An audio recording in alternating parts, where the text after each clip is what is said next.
Hey, I'm Roland with Mobile Geeks, and what we're going to do right now is a quick gaming test on the Moto E.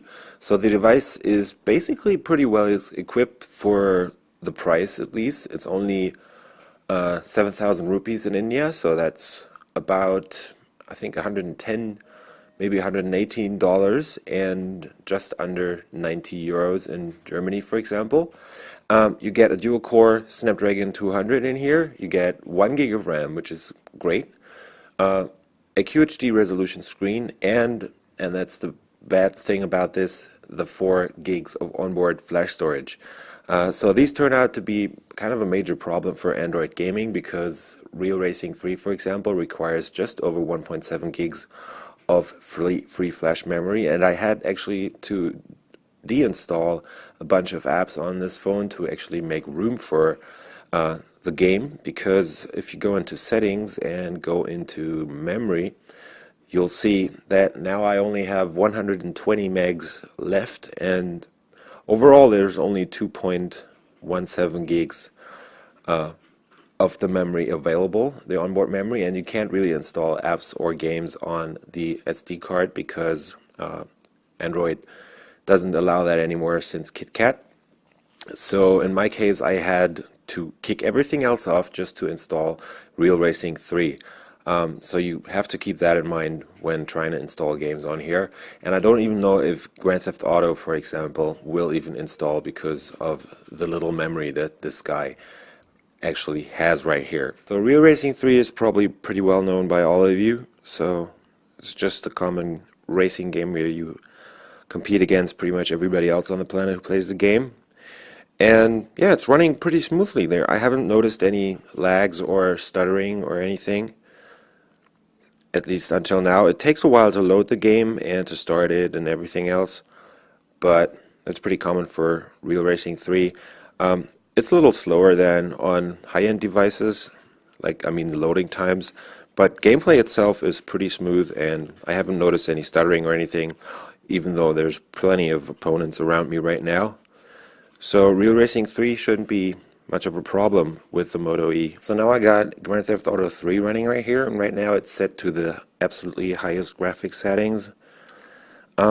It tends to stutter a bit because of the stuff that's far away, and so the buildings in the distance are only getting displayed after time. And when there's a bunch of buildings around, it starts to stutter a tiny bit. It's still playable, but you might want to reduce the graphic settings because when you've gone down a bit, like lowered the distance, and also lowered the effects and stuff, it will probably run a bit better. But right now it's definitely playable at this settings, and these are definitely the highest settings. So Grand Theft Auto 3 also very nicely playable on the Moto E, except for one thing, that the screen is only 4.3 inches, and it's kind of hard to steer with the on-screen controls, having fingers that are a bit bigger than the average. So yeah, that was Grand Theft Auto 3 on the Moto E. So this is Dead Trigger 2 on the Moto E right here, and I've set it again to the highest possible settings. It does tend to stutter a tiny bit when there's more zombies running around, but yeah, overall it's doing a pretty good job. You might want to set it to a lower setting, to the lower high res or not as many detail setting, but overall it's still playable on maximum settings. It's just a bit more fluid when using it in the other graphics mode right there. So as soon as there's more characters on the screen, it starts to, yeah, stutter just a bit. So now I have Asphalt 8 Airborne running here. Again, highest graphic settings. And as you can see, it does stutter a little, though not too much. Definitely playable, no problem at all. And if you set the graphic settings to medium, that should definitely work out. So now I'm playing Shadowgun Dead Zone, and yeah, I tend to get killed a lot in that game. I've again set it to ultra high settings in this case, so always maxing stuff out. Pretty nicely playable. I'm surprised it doesn't really stutter. Only when other players come into the game it will tend to stutter a bit, and when there's like special effects going on, for example, yeah, when a lot of blood is spilled, that tends to slow it down a bit. But overall, very playable, even at super high settings here. So here we have the classic Riptide GP2, and I've also set it to the highest possible settings. And it seems to be totally playable, definitely no problems at all. There might be some cases when the effects kick in, for example, the splashing water and stuff, that it might slow down a bit, but right now seems very nicely playable. Gotta use both fingers on this.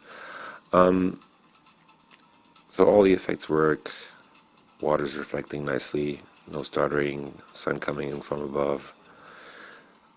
So also, in this case, Riptide GP2, pretty nicely playable.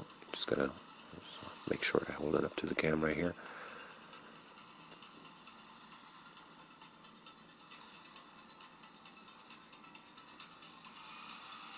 Also hit the boost for a second.